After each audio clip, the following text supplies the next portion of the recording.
Hey everybody, Mike Pfeiffer with Pfeiffer Hobby Supply once again. And the new ACT3, this is going to be update 40, the big 40. So, once again, and I say this every time, not a whole lot of stuff going on, but I'll show you a lot of odd things in here as well. And I've got someone I need to mention in this video. So stay tuned and we'll get right with it.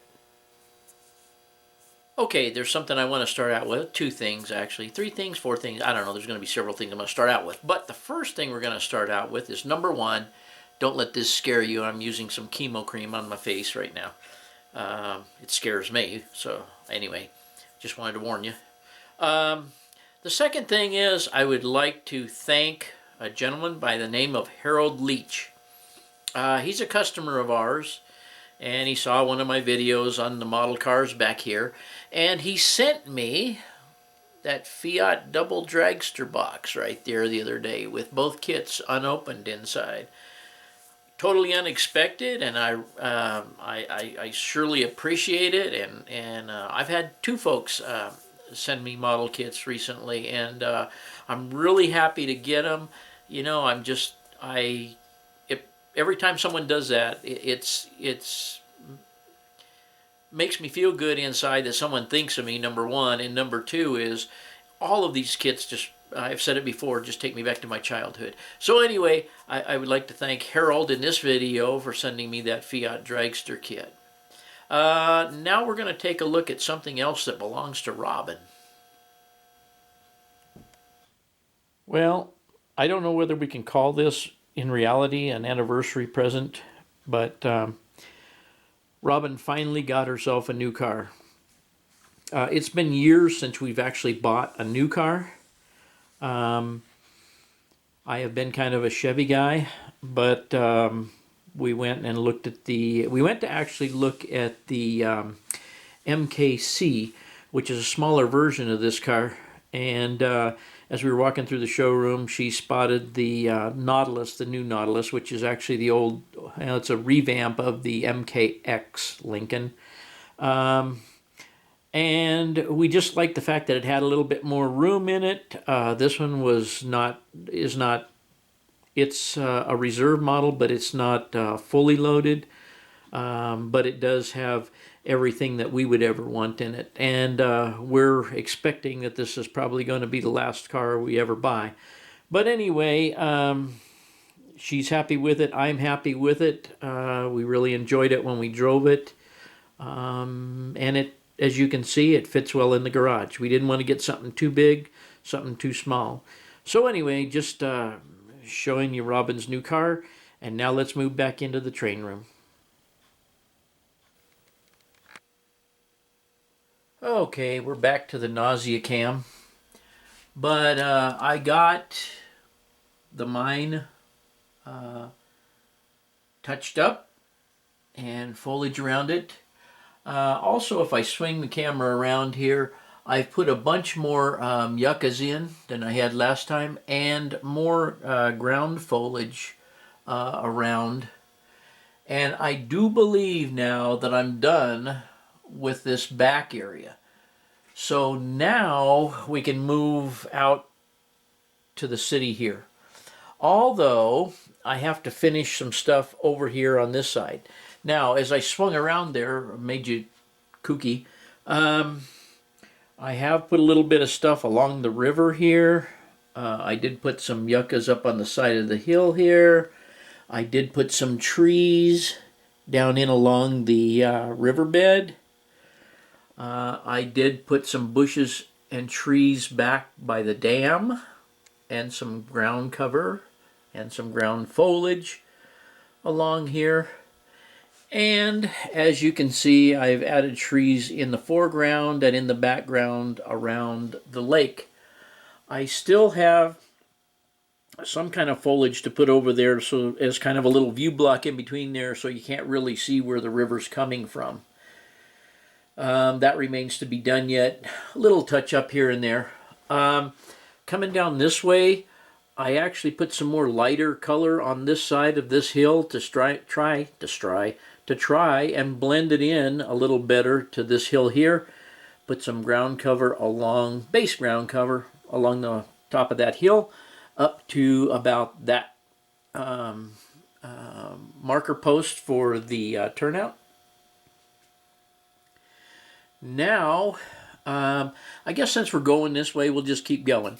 I tore out some hill here and put in some plaster to put the road in down through there. I've got to use some plaster cloth and build that up slightly.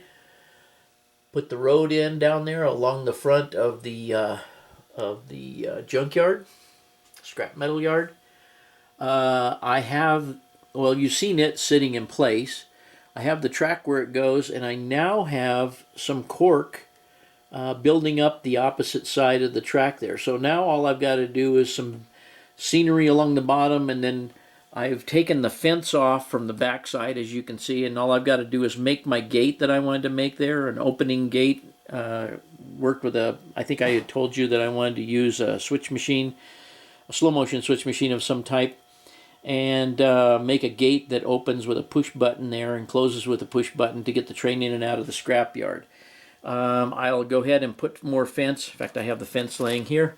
I have more fence to put all the way around the back side of that, and then I've got to color match all that stuff and put in the ground cover, and got the crane from the old layout out here to load cars.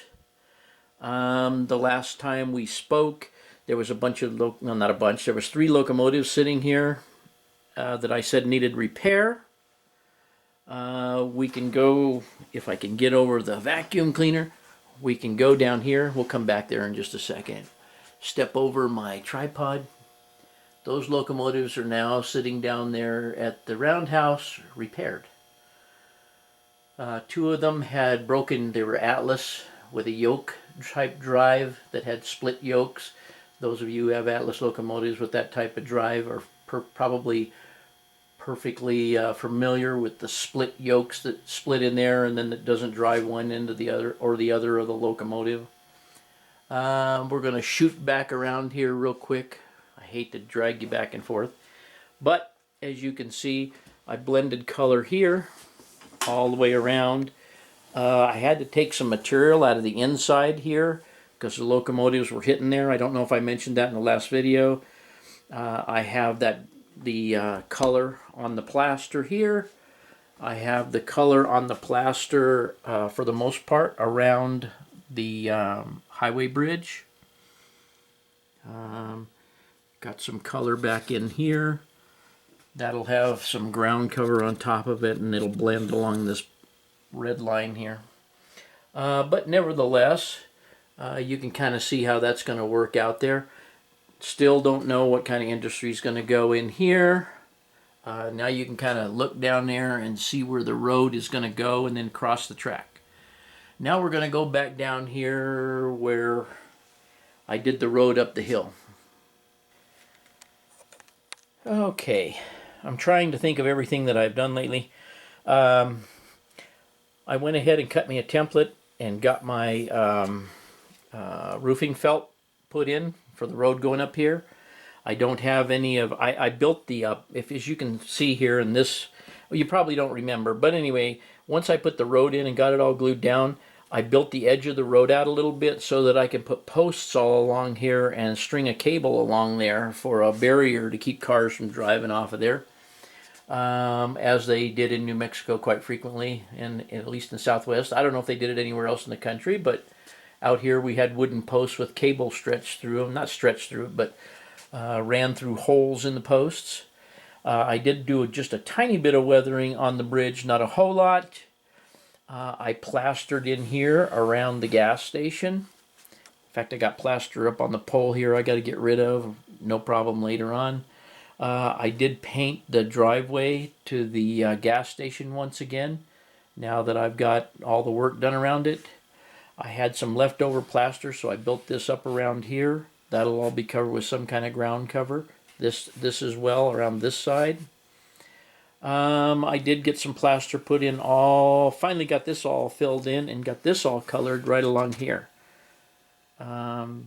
Just while I had the paint mixed, I thought I'd go ahead and blend it all in. The road has gotten very dirty. Now I'm going to show you something I'm experimenting with, and I don't know whether it's going to work yet. You may have seen it already. Okay, what you're looking at here is a piece of plastic, obviously, that had some of the Silflor tufts on it. What I did was I put some glue, humps of white glue on there, and then what you're looking at in those humps of white glue is they're actually check cancellation punchings. Years ago, when they canceled checks, they ran them through a machine that actually perforated them with little bitty holes. And somewhere way back, I'm guessing 20 or 25 years ago, I bought a bag of that color green to do Aspen Trees on an HO layout. And I've had the bag forever and never could figure out a use for it. And now what I'm trying to do is I'm trying to make some cactus. Tell me what you guys think. I think they look like cactus. It remains to be seen whether I can get them off the plastic. I should be able to, and then glue them down around the layout here. I obviously will have to make hundreds of them, but they are extremely easy. All I did was put the glue down and then just sprinkle the stuff into it. So we'll see how these hold up as I take them off of here, and I'll update you guys on the next video as to how that works. But I think they look pretty good for elephant ear cactus, at least in this area here. So let's take a look at something else. Okay, I know I mentioned in the last video about some of the cars up here. I've gotten a couple new ones. I've got that McLaren, and I've got a vacuum cleaner car, sucker car, a Chaparral sucker car, and I'll show you that real briefly in a minute because it's interesting for those of you who like race cars. But nevertheless, I put this in the other day because I always have my iPad out here and I have no way to, well, I didn't have a way to plug it in, so I put a plug there, ran the 110 cable down the wall, was going to come out here, out through a hole here, and put a plug on it and just plug it in there. And then I decided, what the heck, I'll just take the front off of there, run the wire right into the box, and then splice it into the existing wiring there, which I did. And it works well to keep the iPad charged, or in case I need to, say, plug in a heat gun or a hot glue gun. I mean, anything of that nature. At least I've got a plug up here. You've seen everything else. Let me just, I know that some of you aren't interested at all, but let me just explain something about this one Jim Hall Chaparral up here. Okay, I think I explained that was the first Chaparral, the 2D, the 2E, the 2F. They just, kind of the way they changed. And this was a J model. And the thing that makes this car very interesting, and I don't know a lot of the history about it other than its shape for the time, is this back here. It had these huge fans in the back of it. And on the bottom side of the car, it had some rubber skirting along the front wheels right there. Okay? And then, I don't know if it'll show up in the video, you can see that clear plastic hanging down there. On the real car, that was Lexan, and the car was actually sponsored by Lexan. And those skirts were designed to actually drag, or nearly drag, right on the ground. And the purpose of those fans on the back was to fire those fans up and suck the air out from under the car and basically vacuum the car right down to the track. I don't know how successful the car was. I never actually physically saw one run. But it has to be one of the world's most unusual race cars. So anyway, I have that. I have two more models coming. They're two different versions of the H model, and I know that doesn't mean anything to you, but I'll go into it in another video if anybody's interested.